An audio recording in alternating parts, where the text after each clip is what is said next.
Welcome to పూరా local.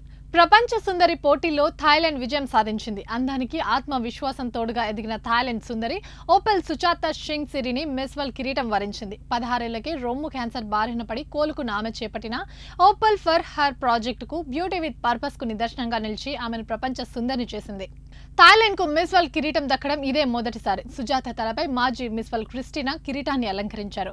Miss world తొలి runner up గా ఇథియోపియా సుందరి హెజెట్, రెండో రన్నర్ అప్ గా పోలాండ్ భామా, మూడో రన్నర్ అప్ గా మార్టినిక్ సుందరి నిలిచారు. మిస్ వరల్డ్ పోటీల చివరి అంకమైన గ్రాండ్ ఫినాలేలో ప్రముఖ నటుడు సోను సూద్ అడిగిన ప్రశ్నకు సుజాత ఇచ్చిన సమాధానం అందరినీ ఆకట్టుకుంది.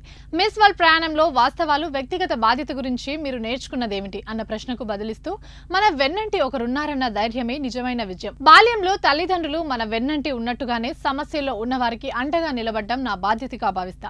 మన చుట్టుపక్కల ఉన్న వారితో దయాగుణంతో వ్యవహరించడమే ఈ ప్రపంచంలో అత్యుత్తమైన పనిగా విశ్వసిస్తా అంటూ ఆమె సమాధానం ఇచ్చారు. ఆమె ఇచ్చిన సమాధానం న్యాయ నిర్ణేతలను ఆకట్టుకుంది. ఆమెకు 72వ ప్రపంచ సుందరి కిరీటాన్ని అందించింది. ఓపెల్ ఫర్ హర్ పేరుతో మహిళల్లో రొమ్ము క్యాన్సర్ పై అవగాహన కార్యక్రమాలను నిర్వహిస్తున్నారు ఆమె. ఇది ఆమెను ప్రపంచ సుందరి పోటీల్లో ఇతరులకు భిన్నంగా నిలిపింది.